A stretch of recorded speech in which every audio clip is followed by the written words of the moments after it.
안녕하십니까. 신의균의 군사TV 디펜스 브리핑입니다. 자, 오늘도 아주 중요한 군사 무기 관련 소식 보겠습니다. 우리 한국 방산, 오늘도 기쁜 소식 전해드리겠는데요. 한국 방산이 동유럽을 중심으로 확산을 쫙 해나가고 있는 상황에서 슬로바키아, 바로 과거 냉전시대 때는 체코슬로바키아였죠. 이제 그 두 나라가 분리가 됐는데 그 슬로바키아는 친러시아 국가의 현재 정부는. 그럼에도 불구하고 우크라이나 전쟁이 끝나면 우크라이나와 국경을 하고 있기 때문에 굉장히 급하죠. 그래서 무기 구매에 들어가는데 또 국민 소득이나 또는 국가 경제 규모가 크지 않기 때문에 독일제 무기를 사기에는 이거 비싸다. 무기에서도 독일제 무기는 우리 자동차에서 뭐 벤츠, BMW 이런 거 비싸듯이 무기도 독일 무기는 비싸요. 그래서 한국제 무기, 전투기와 전차 패키지로 알아보고 있다라는 건데 어떤 상황인지 보도록 하겠습니다. 5가지 단신 먼저 보겠습니다. 미국이 이번 주에 해군 FA-XX 6세대 전투기죠. 최종 사업자 선정하기로 예고했습니다. 여기서부터 튀르키예는 바이락타르 TB3 무인 전투기에서 공대함 미사일 실사격 테스트 성공했다라는 소식까지 보겠습니다. 첫 번째입니다. 지난 주말 도널드 트럼프 미국 대통령이 직접 발표한 공군 6세대 전투기 F-47에 이어 이번 주말에는 해군의 6세대 전투기 FA-XX 사업자가 발표된다는 소식입니다. 보잉과 노스롭 그루먼이 경쟁하고 있는데 과연 보잉이 공군과 해군의 6세대 전투기 프로그램을 모두 독식하게 될지 지켜봐야겠습니다. 미국이 이란을 겨냥해 중동 지역에 대규모 군사력을 전진 배치하고 있는 가운데 이란도 결사 항전을 부르짖으며 대규모 지하 미사일 기지를 공개했습니다. 이란은 이 기지를 미사일 시티라고 불렀는데 유사시 미 항모 전단과 인접국의 미군 기지, 이스라엘에 대량의 미사일 세례를 쏟아부을 것이라고 엄포를 놓고 있습니다. 지난해 사브 340 조기 경보기 2대를 우크라이나에 인도할 것이라고 밝혔던 스웨덴이 현재 우크라이나 F-16 전투기와 사브 340 간의 데이터 링크를 위한 시스템 수정 작업을 진행하고 있다고 밝혔습니다. 링크 16과 제반 지원 장비 설치가 핵심인데 스웨덴은 우크라이나 F-16 전투기들이 이러한 개량을 마치면 러시아의 4.5세대 전투기들에 대응할 수 있을 것이라고 밝혔습니다. 대만이 부족한 해군력을 보강하기 위해 개발한 무인 수상정 엔데버 만타를 공개했습니다. 길이 8.6m, 무게 5톤의 이 무인 수상정은 위성 통신을 위한 원격 제어와 자율 항해가 가능하고 두 발의 경어뢰를 탑재해 어뢰 공격을 퍼붓거나 함수에 탄두를 장착해 자폭 돌격 임무 수행도 가능하다고 대만 측은 밝혔습니다. 튀르키예가 아나돌루 항모에서 운용할 함재 무인 공격기 바이락타르 TB3가 최초의 공대함 실사격 실험에 성공했습니다. 최대 55km 사거리를 갖는 초음속 공대함 공대지 미사일인 UAV-122로 수상 표적을 타격하는 데 성공했는데 튀르키예가 이 분야에서는 독보적인 입지를 굳혀가는 것 같습니다. 네, 미 공군의 6세대 전투기 사업이 NGAD였고 미 해군의 6세대 전투기 사업은 FA-XX인데 그러니까 우리 시간으로 오늘 아니면 내일 이번 주까지 발표한다고 했으니까 발표가 될 것 같습니다. 예상을 뒤엎고 공군에서는 이 6세대 전투기로 록히드 마틴을 떨어뜨리고 보잉이 선정되었죠. 그런데 이 해군에서는 3파전이었는데 록히드 마틴은 몇 달 전에 떨어졌어요. 그래서 지금 남은 게 보잉과 노스롭 그루먼입니다. 근데 보잉은 지금 공군 사업을 따냈죠. 근데 노스롭 그루먼이 이제 과연 이런 거 할 능력이 되냐라는 건데 최근에 노스롭 그루먼의 대표적인 무기는 글로벌 호크, 고고도 무인정 잘기죠. 그리고 B-21 레이더 스텔스 폭격기입니다. 자, 이런 대형 비행기들은 만들었는데 전투기, 그럼 노스롭 그루먼이 전투기는 도대체 언제 만든 거야? 바로 우리 한국 공군이 지금 많이 썼고 지금도 굴리고 있는 F5. 그 F5가 노스롭입니다. 이때는 노스롭과 그루먼이 분리가 되어 있었고 이제 나중에 합병을 해서 노스롭 그루먼이 됐는데 그럼 또 그루먼은 또 뭐야? 그루먼은 2차 대전 때 헬캣, 와일드캣 이런 캣 시리즈 있습니다. 그거 만들던 회사예요. 그런데 최근엔 전투기 만든 적이 없어요. 그 노스롭 그루먼이 과연 보잉을 이길 수 있을까라는 생각이 좀 들기도 하면, 자, 그러면 보잉이 공군과 해군 6세대들을 다 따내버린다. 자, 이러면 굳이 뭐 다른 플랫폼으로 갈 필요가 없이 하나로 합쳐버리는 게 이 F-35처럼 그게 더 효율적이지 않겠습니까? 뭐 그런 생각도 드는데, 효율성을 따지는 트럼프 대통령이 어떤 결정을 할지 보도록 하겠습니다. 자, 이란군이 뭐 긴 동영상을 하면서 공개를 하면서, 네, 이렇게 미사일들 재놓고 또 이 텔들 잔뜩 재놓고 이런 거 지금 보여주고 있습니다. 제가 어제 아침에 국방TV의 데일리 디펜스를 통해서 미국이 이란을 공격하는 것이 임박했다라는 동영상을 공개해 드린 적이 있는데, 어제 지금 B2 스텔스 폭격기 미국이 20대 가지고 있는데 그 중에 7대가 디에고 가르시아로 갔어요. 근데 일부 언론에서는 이거 후티 공격하는 거다라고 평가를 하던데, 후티 공격하는데 굳이 뭐 B2가 갈 필요가 있을까요? B50이나 B1B로 그냥 쓸어버리면 되지. 그래서 이거 이란 공격하는 것이다라고 저희는 분석을 했고, 그래서 그런지 이란은 우리를 공격하면 가만히 있지 않아 라는 고슴도치 전략을 보여주는 거죠. 자, 이렇게 많은 미사일을 가지고 있는데 또 지하에 있어. 또 어딘지 니들 아냐? 그래서 이거 가지고 인접에 있는 카타르, 그래서 카타르에 있는 알 우데이드 기지에 미군 전투기들 또 미군 장비들 전부 다 지금 디에고 가르시아로 옮기고 있다라고 어제 말씀드렸지 않습니까? 그래서 인접 미군 기지, 카타르의 알 우데이드 기지, 또 바레인의 육함대 기지, 이런 거 때린다 이거로. 그리고 이스라엘도 때린다. 그리고 우리 때리지 마. 라는 이렇게 전형적인 이빨을 이렇게 드러내고 으르렁거리는 그런 애완견의 모습을 보여주고 있는데, 정말 이란 입장에서는 야, 미국이 진짜 우리 공격하겠다라고 생각하는 것 같습니다. 자, 스웨덴은 이거 2개 주기로 했죠. 네, 사브 340 보시다시피 터보프롭이 기동을 해서 덩치도 작아요. 그래서 지금 E737, 그러니까 E7하고 경쟁하고 있는 사브의 글로벌 아이하고는 다른 겁니다. 그보다 더 작은 거예요. 그런데 이거 2대를 주기로 했고, 그럼 이걸 가지고 효율적으로 운영하려면 이 F-16 지금 우크라이나가 주고 있죠. 그거에다가 링크 16 탑재하고, 그렇게 해서 데이터 링크를 해야 이 F-16에 탑재되는 암람 C7 이게 120km 날아가니까.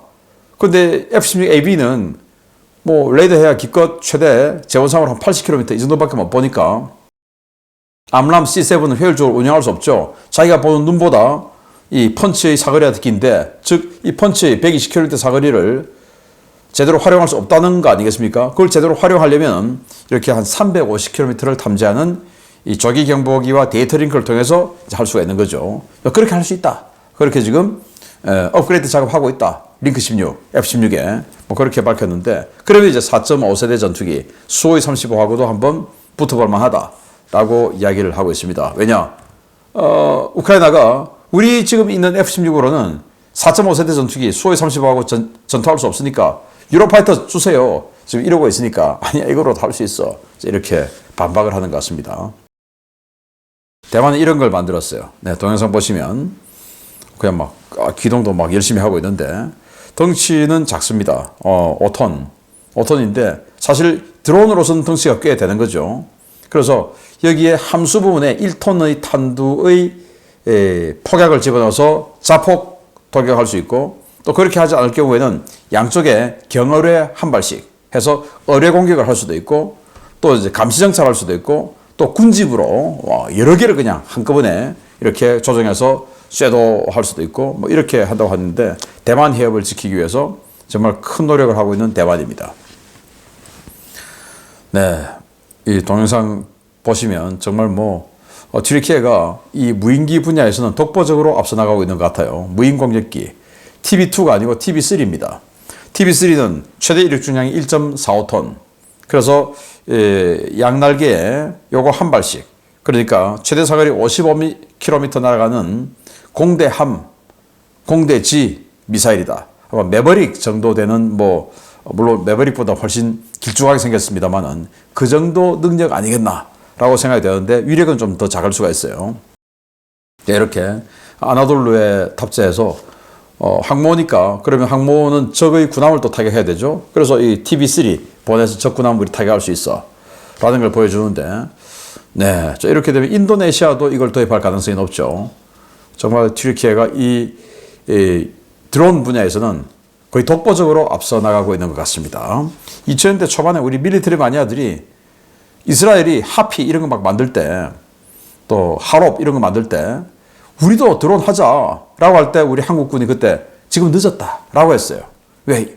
이스라엘이 너무 앞서가니까. 늦기는 뭐가 늦었습니까? 그때 했으면 벌써 20년 지났는데 우리도 엄청나게 수준이 올라왔겠죠. 참 안타깝습니다. 만시지탄인데 지금이라도 늦지 않았다. 엄청난 투자를 하면 우리는 금방 따라붙을 수 있는 기술력이 있죠. 드론에 투자를 해야 됩니다. 우리 인구 절벽 아닙니까? 당연히 무인 무기에 투자해야 되죠. 자, 주요 소식 보겠습니다. 한국산 무기체계를 대규모로 도입한 폴란드에 이어 슬로바키아도 한국산 무기체계 패키지 도입을 추진하고 있다는 소식입니다. 최근 소개해드린 K2 전차 이외에도 FA-50 전투기까지 세부 협상이 진행되고 있습니다. 유럽연합의 대규모 국방비 증액 구상과 자국의 군사력 현대화 전략의 일환으로 현행 GDP 대비 2% 수준의 국방비를 지출하고 있는 슬로바키아가 GDP 대비 3% 수준까지 국방비를 증액하고 대규모 무기 구매 사업을 추진하고 나섰습니다. EU 회원국이자 나토 회원국이지만 아직도 구소련 규격의 무기를 대량으로 사용 중인 슬로바키아는 우크라이나와 국경을 접하고 있어 발틱 3국, 폴란드와 함께 러시아발 안보 위협에 가장 민감한 나라 중 하나인데요. 여기에 미국 변수까지 겹치면서 대대적인 군사력 강화 압박을 받고 있습니다.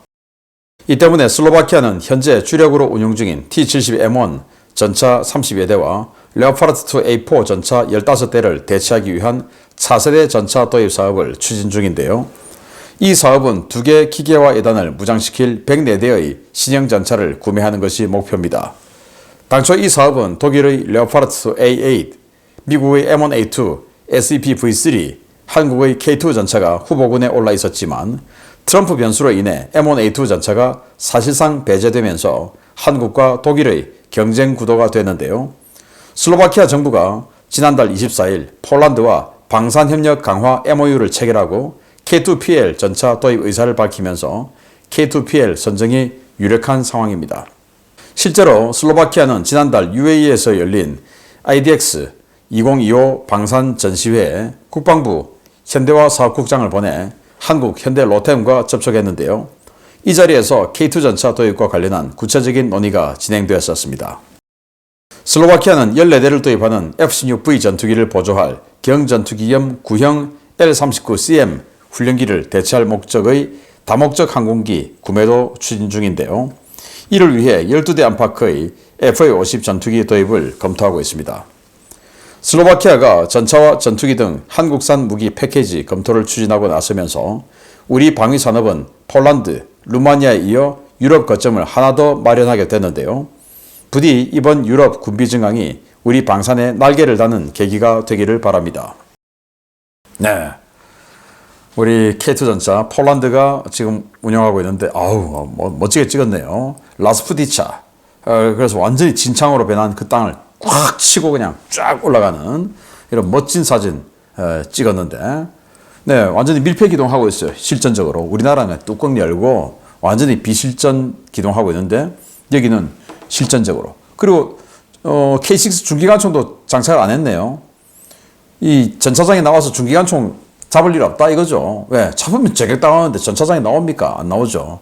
우리나라는 중기관총 달고 뭐 K2에는 없지만 또 K1 그리고 K1 A2에는 이 또 M60까지 이렇게 기관총 2정을 달고 이렇게 있는 우리 한국 전차인데 다 실전적이지 않다 이겁니다. 뭐 나가면은 저격당하는데 어떻게 나갑니까? 실전적인 사진이네요. 아무튼 이 폴란드가 이런 사진 자꾸 공개하면서 우리 한국 무기 홍보 제대로 해주고 있습니다. 이 슬로바키아는 T-72 전차 한 100대 정도 가지고 있다가 지금은 30대 운영하고 있어요. 한 T-72 전차 한 30대 하고 그리고 장갑차 한 30여 대 하고를 우크라이나에 줬습니다. 그 대가로 독일로부터 레오파르트 2A4 15대를 받았어요. 독일은 아마도 이거 어차피 다 대체해야 되니까 지금 30대 있는 거. 뭐 그때만 해도 이렇게 미국이 니들 알아서 해. 뭐 이 정도는 아니었고, 요거 30대 이거 대체하는 거. 요거를 레오파르트 2 A8 이거로 도입을 하는데 우리가 지금 A4 요거를 주면 마중물이 되지 않냐. 그래서 운용 공통성을 위해서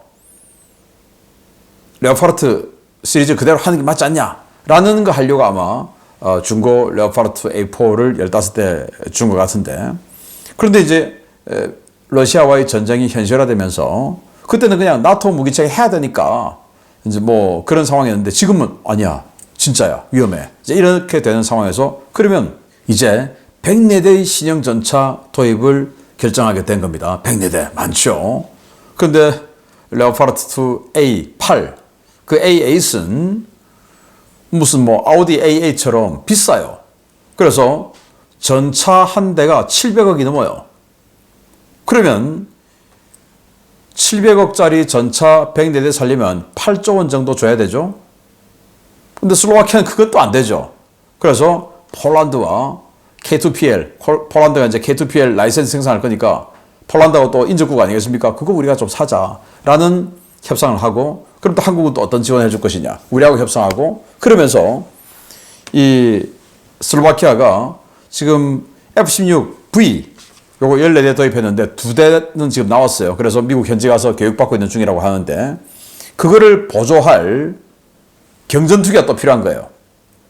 캡을 돌려면. 그런데 지금 이 FA-50에 장착할 스카이 드래곤, 철룡, 네, 이 350km 이상 날려보낼 수 있는 스텔스 공대지 순항 미사일 또 개발했죠. 패키지로. 야, 이거 괜찮네. 그래서 이거 12대 정도 이렇게 지금 패키지로 협상을 하고 있다고 하는데, 자, 그렇게 되면 폴란드 초대박 한국 방산, 루마니아 중대박 한국 방산, 그리고 이제 발트 삼국 뭐 이런 데서 조금씩 우리 한국 방산, 그리고 슬로바키아가 자 이렇게 되면 또 대박, 초대박은 아니고 대박 한국 방산 구입 나라가 되지 않을까라고 생각되는데, 그렇게 되기를 바랍니다. 네, 스카이 드래곤 철룡을 탑재한 이 경전투기 FA-50 괜찮죠? 독일의 레오파르트 A8, A8 그 전차보다 싼 전투기 괜찮죠? 슬로바키아 사기 바랍니다. 마치겠습니다. 감사합니다.